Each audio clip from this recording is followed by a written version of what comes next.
Olá, seja muito bem-vindo a mais um estudo sobre o santuário. O santuário celestial, do qual o santuário terrestre era uma cópia, é o divino centro de operação na luta entre o bem e o mal. Por ser morada de Deus e o centro de seu governo, Satanás sempre atacou o santuário. Às vezes, ele próprio, outras vezes, através de seus agentes. Se ao longo da história testemunhamos as investidas de Satanás contra o santuário, podemos esperar que isso se repita com muito mais intensidade no tempo do fim. Mas qual é a estratégia usada por Satanás hoje para obliterar, manchar, apagar as verdades ensinadas através do santuário? Hoje vamos aprender sobre elas.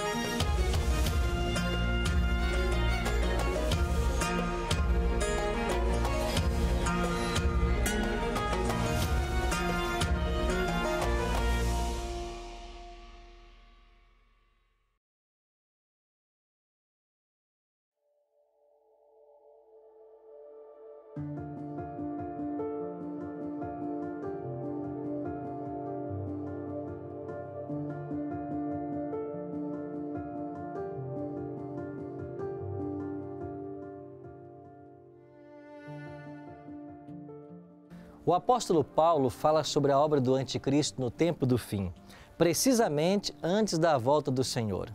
Ele escreveu aos Tessalonicenses em sua segunda carta, no capítulo 2.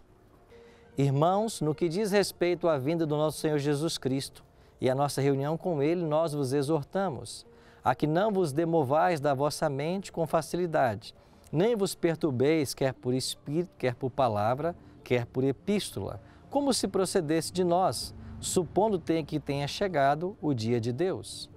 Ninguém de nenhum modo vos engane, porque isso não acontecerá, sem que primeiro venha a apostasia e seja revelado o homem da iniquidade, o filho da perdição, o qual se opõe e se levanta contra tudo o que se chama Deus ou é objeto de culto, a ponto de assentar-se no santuário de Deus, ostentando-se como que se fosse o próprio Deus.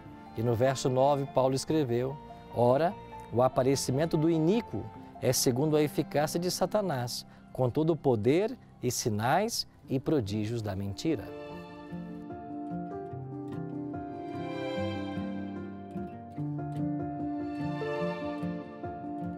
As palavras de Paulo indicam um poder arrogante que se opõe a todo competidor no terreno religioso e não permite que nenhum rival receba o culto que exige para si mesmo. Esse anticristo se assenta no santuário de Deus. A expressão grega naos significa santuário interior, contrastando com hieron, que é um termo aplicado ao prédio do templo. Ou seja, o anticristo tentaria assumir o lugar de Deus na adoração. Ele também tentaria ser como o próprio Deus, ou seja, esse arrogante poder usurpa as prerrogativas do próprio Deus. Historicamente, há um único poder que tenta há séculos assumir o lugar de Deus: o papado.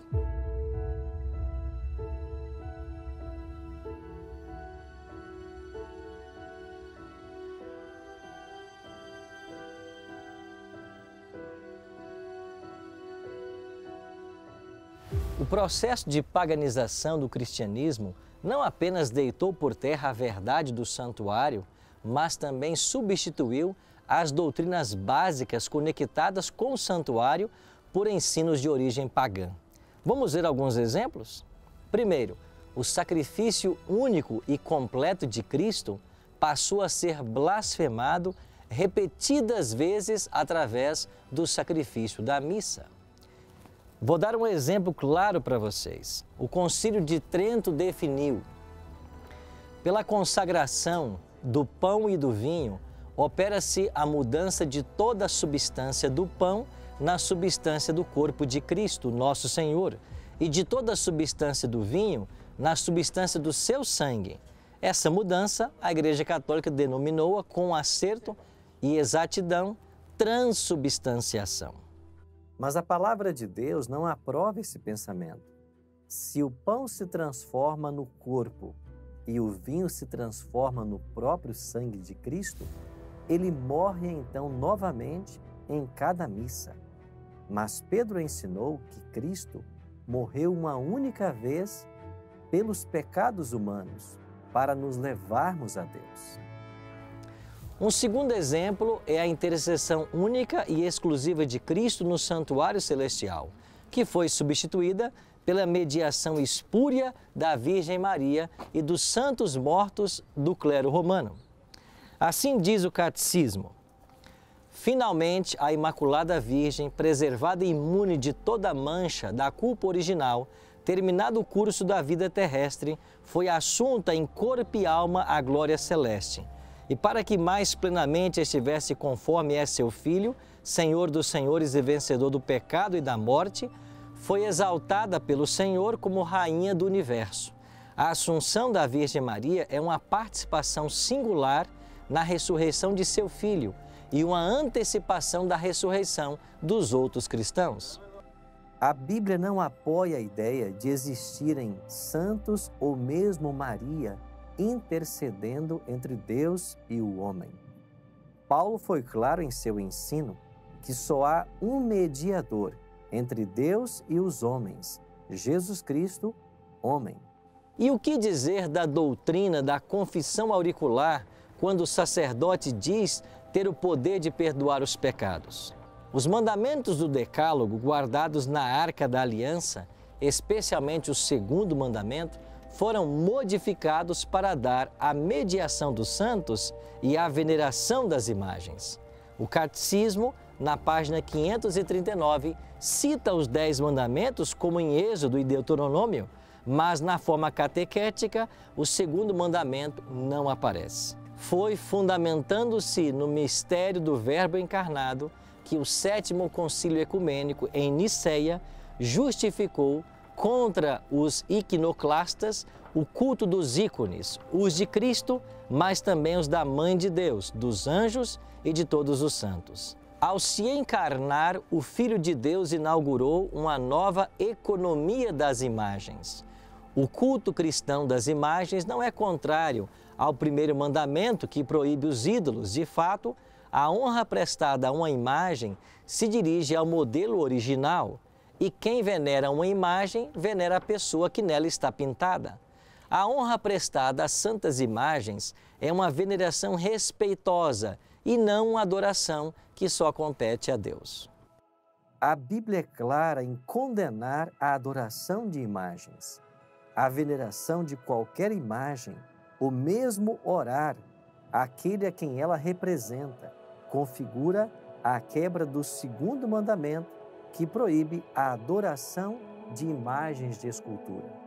Um quarto ponto foi a guarda do sábado, do quarto mandamento, que foi substituída pela observância pagã do domingo.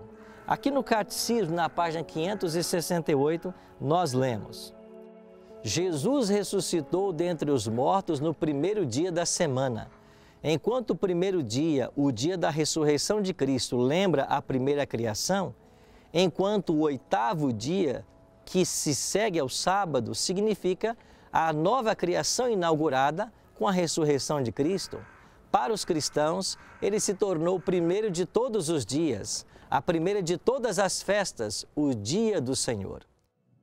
A tentativa de mudar o dia de guarda do sábado para o domingo é um claro ataque à lei de Deus. Não existe nenhum texto da Bíblia que apoie isso. Ao contrário, existem mais de 100 textos da Bíblia que falam sobre o sábado e a sua santidade. E aqui, na encíclica papal, escrita pelo Papa João Paulo II, na página 20, nós lemos: a passagem do sábado para o domingo, por ser esta dependência essencial que o terceiro mandamento tem da memória das obras salvíficas de Deus, os cristãos, percebendo-se da originalidade do tempo novo e definido, inaugurado por Cristo, assumiram como festivo o primeiro dia depois do sábado, porque nele se deu a ressurreição do Senhor. A noção bíblica da imortalidade da alma também foi suplantada pela teoria pagã da imortalidade da alma. E no Catecismo, na página 105, nós lemos: a Igreja ensina que cada alma espiritual é diretamente criada por Deus, não é produzida pelos pais e é imortal. Ela não perece quando da separação do corpo na morte e se unirá novamente ao corpo na ressurreição final. Isso está totalmente em desacordo com a Bíblia. O profeta Ezequiel escreveu: a alma que pecar, essa morrerá. O ensino bíblico é claro: a alma é mortal. E não existe algo que, separado do corpo, possa ter consciência. Um sexto ponto tem a ver com a gloriosa esperança na segunda vinda pessoal e visível de Cristo para a salvação eterna dos justos. Essa doutrina bíblica deu lugar à teoria pagã de recompensa logo após a morte. O Catecismo, aqui na página 281, nos ensina: a alma na morte vai ao encontro de Cristo e o corpo cai na corrupção. Isso contraria a ideia bíblica de que a recompensa dos salvos só será dada na volta de Jesus. Ninguém recebe a vida eterna antes do momento em que Jesus voltar e todos os salvos receberem o dom da imortalidade e da vida eterna. Satanás profanou o santuário de Deus para obliterar a obra de Cristo. Seu grande engano consiste em apresentar a Cristo sobre uma outra ótica, não vista nas Escrituras. Através de seus ataques na história, podemos perceber o quanto odeia as verdades relativas ao santuário e à obra de Cristo em nosso favor. As palavras do autor de Hebreus são confortadoras. Cheguemo-nos, pois, confiadamente ao trono da graça, para recebermos misericórdia e acharmos graça, a fim de sermos socorridos no momento oportuno. Façamos de Cristo nosso arrimo e segurança na luta espiritual. Perceba que, como aprendemos hoje, há uma tentativa de atacar ao santuário de Deus e a obra que nesse exato momento Cristo realiza a nosso favor. Por isso eu convido você hoje a se colocar de pé em favor da verdade que temos aprendido e, pela graça de Deus, viver isso na sua experiência. Vamos orar por isso? Nosso Pai, graças te rendemos porque temos em Tua Palavra a verdade clara e transparente. Que nós possamos amar e praticar essa verdade e que nós possamos estar protegidos contra os erros que hoje se tem ensinado, mesmo no mundo cristão. Tome a todos nós em Tuas mãos nesta hora e nos prepara para o céu. É a nossa oração, em nome de Cristo. Amém. Vimos hoje a respeito do ataque ao santuário, mas você sabe que não existe mais na terra um santuário físico, porque o último foi destruído no ano 70 de nossa era. Aonde está o santuário de Deus hoje? Em nosso próximo encontro, vamos aprender sobre um outro santuário e uma doutrina paulina muito importante para a nossa vida cristã. Que Deus o abençoe e até o nosso próximo encontro.